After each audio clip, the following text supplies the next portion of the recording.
ಇದರ ಜೊತೆಯಲ್ಲಿ ಈ ಕುರ್ಚಿ ಕಾದಾಟ ಹಾಗೆ ಕಾಂಗ್ರೆಸ್ನಲ್ಲಿ ಬಣ ಬಡಿದಾಟ ನಡೀತಾ ಇದೆ. ಇದೇ ಬಣ ರಾಜಕೀಯದ ನೇರ ಪರಿಣಾಮವಾಗಿ ಹಣಕಾಸು ಇಲಾಖೆಯಿಂದ ವಿಚ್ ಕಮ್ಸ್ ಅಂಡರ್ ಸಿದ್ದರಾಮಯ್ಯನವರು ಹಣಕಾಸು ಇಲಾಖೆಯಿಂದ ಲಕ್ಷ್ಮೀ ಹೆಬ್ಬಾಳ್ಕರ್ ಅವರ ಇಲಾಖೆಗೆ ಸರಿಯಾಗಿ ಹಣ ಟ್ರಾನ್ಸ್ಫರ್ ಆಗ್ತಾ ಇಲ್ಲ.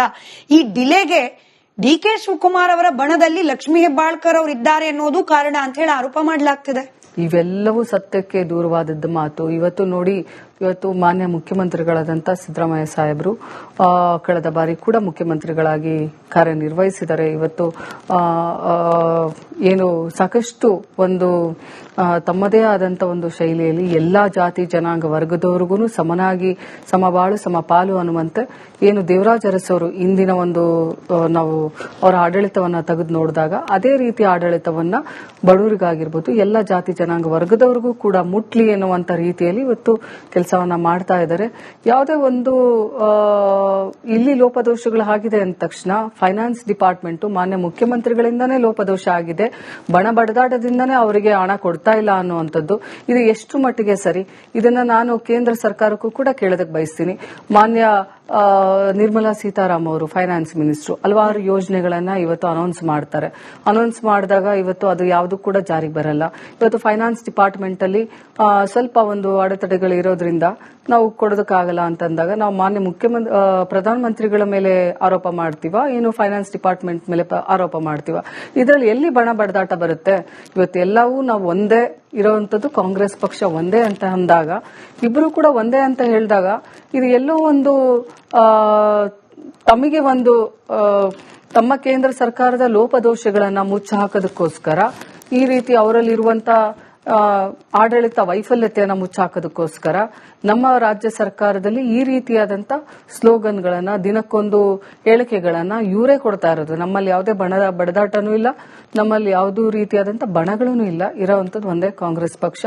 ತಾವು ಕೂಡ ಸಾಕಷ್ಟು ಪ್ರಯತ್ನ ಪಟ್ರಿ, ಕಾಂಗ್ರೆಸ್ನಲ್ಲಿ ಸರಿಯಾದ ಸ್ಥಾನಮಾನ ಸಿಗ್ಲಿಲ್ಲ ಅನ್ನೋ ಅಸಮಾಧಾನ, ಟಿಕೆಟ್ ಸಿಗ್ಲಿಲ್ಲ ಅನ್ನೋ ಅಸಮಾಧಾನ, ಎಲ್ಲೊಂದ್ ಕಡೆ ಬಿಜೆಪಿಗೆ ಹೋಗ್ತಾರಾ ಅನ್ನೋ ಪ್ರಶ್ನೆ ಇತ್ತು. ಈಗೇನಾದ್ರೂ ಅಂತ ನಿರ್ಧಾರಗಳಾಗ್ತಾ ಇದೆಯಾ ಅಥವಾ ಕಾಂಗ್ರೆಸ್ನಲ್ಲಿ ನೀವೀಗ ಹ್ಯಾಪಿ ಮೂಡ್ ನಲ್ಲಿ ಇದ್ದೀರಾ ಅಂತ?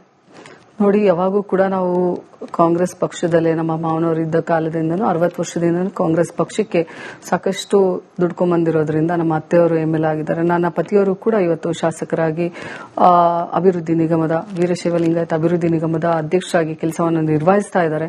ಇವತ್ತು ನನಗೆ ಟಿಕೆಟ್ ಸಿಕ್ಕಿಲ್ಲ ಅನ್ನುವಂತ ಅಸಮಾಧಾನ ಇತ್ತು. ಅದರ ಮುಂದೊಂದು ದಿನ ಖಂಡಿತವಾಗ್ಲೂ ಅವಕಾಶವನ್ನ ನೀಡುತ್ತದೆ ಪಕ್ಷ ಅಂತ ಹೇಳಿ ಭರವಸೆ ಇದೆ.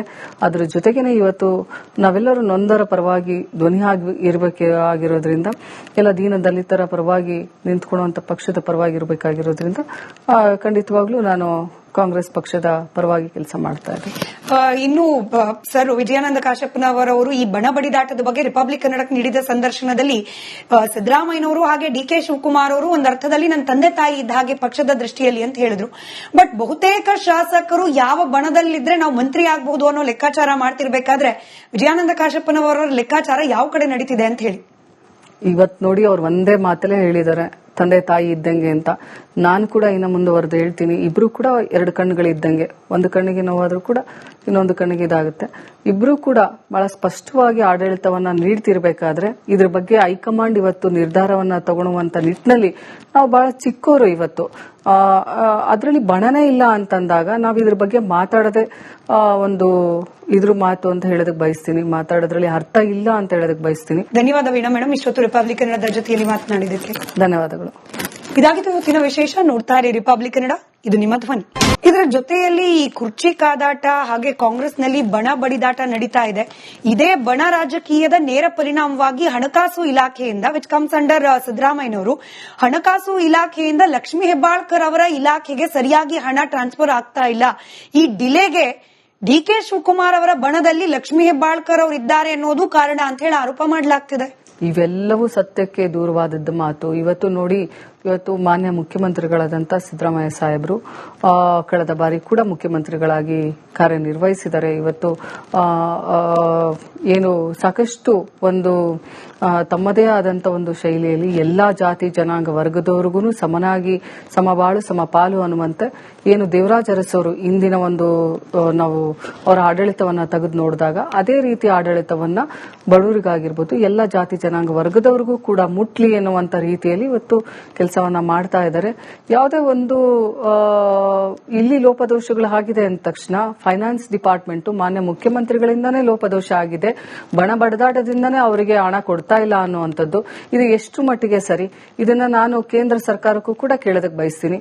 ಮಾನ್ಯ ನಿರ್ಮಲಾ ಸೀತಾರಾಮ್ ಅವರು ಫೈನಾನ್ಸ್ ಮಿನಿಸ್ಟರ್ ಹಲವಾರು ಯೋಜನೆಗಳನ್ನ ಇವತ್ತು ಅನೌನ್ಸ್ ಮಾಡ್ತಾರೆ. ಅನೌನ್ಸ್ ಮಾಡಿದಾಗ ಇವತ್ತು ಅದು ಯಾವುದು ಕೂಡ ಜಾರಿಗೆ ಬರಲ್ಲ. ಇವತ್ತು ಫೈನಾನ್ಸ್ ಡಿಪಾರ್ಟ್ಮೆಂಟ್ ಅಲ್ಲಿ ಸ್ವಲ್ಪ ಒಂದು ಅಡೆತಡೆಗಳು ಇರೋದ್ರಿಂದ ನಾವು ಕೊಡೋದಕ್ಕಾಗಲ್ಲ ಅಂತಂದಾಗ ನಾವು ಮಾನ್ಯ ಪ್ರಧಾನಮಂತ್ರಿಗಳ ಮೇಲೆ ಆರೋಪ ಮಾಡ್ತೀವ, ಏನು ಫೈನಾನ್ಸ್ ಡಿಪಾರ್ಟ್ಮೆಂಟ್ ಮೇಲೆ ಆರೋಪ ಮಾಡ್ತೀವ? ಇದರಲ್ಲಿ ಎಲ್ಲಿ ಬಡದಾಟ ಬರುತ್ತೆ? ಇವತ್ತು ಎಲ್ಲವೂ ನಾವು ಒಂದೇ ಇರುವಂತದ್ದು, ಕಾಂಗ್ರೆಸ್ ಪಕ್ಷ ಒಂದೇ ಅಂತ ಅಂದಾಗ, ಇಬ್ರು ಕೂಡ ಒಂದೇ ಅಂತ ಹೇಳಿದಾಗ ಇದು ಎಲ್ಲೋ ಒಂದು ತಮಗೆ ಒಂದು ತಮ್ಮ ಕೇಂದ್ರ ಸರ್ಕಾರದ ಲೋಪದೋಷಗಳನ್ನ ಮುಚ್ಚ ಹಾಕೋದಕ್ಕೋಸ್ಕರ ಈ ರೀತಿ ಅವರಲ್ಲಿರುವಂತ ಆಡಳಿತ ವೈಫಲ್ಯತೆಯನ್ನ ಮುಚ್ಚಾಕೋದಕ್ಕೋಸ್ಕರ ನಮ್ಮ ರಾಜ್ಯ ಸರ್ಕಾರದಲ್ಲಿ ಈ ರೀತಿಯಾದಂತ ಸ್ಲೋಗನ್ಗಳನ್ನ, ದಿನಕ್ಕೊಂದು ಹೇಳಿಕೆಗಳನ್ನ ಇವರೇ ಕೊಡ್ತಾ ಇರೋದು. ನಮ್ಮಲ್ಲಿ ಯಾವುದೇ ಬಡದಾಟನೂ ಇಲ್ಲ, ನಮ್ಮಲ್ಲಿ ಯಾವುದೂ ರೀತಿಯಾದಂತ ಬಣಗಳೂ ಇಲ್ಲ. ಇರೋವಂಥದ್ದು ಒಂದೇ ಕಾಂಗ್ರೆಸ್ ಪಕ್ಷ.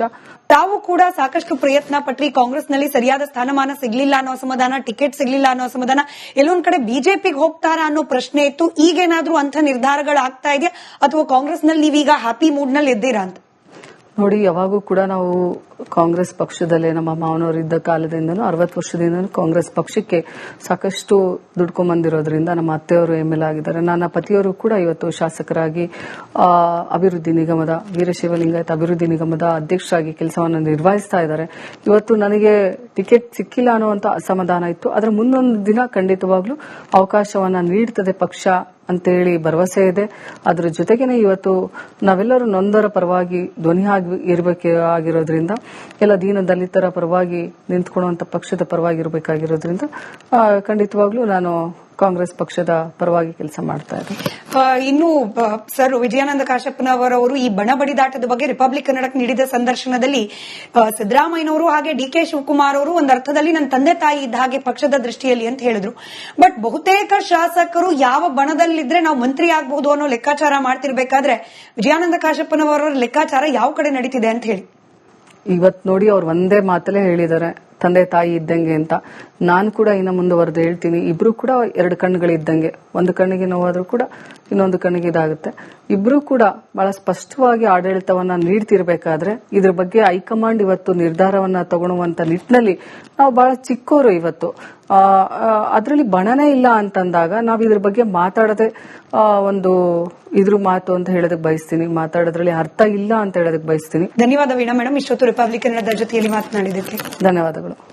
ಇದಾಗಿತ್ತು ಇವತ್ತಿನ ವಿಶೇಷ. ನೋಡ್ತಾ ಇರಿ ರಿಪಬ್ಲಿಕ್ ಕನ್ನಡ, ಇದು ನಿಮ್ಮ ಧ್ವನಿ.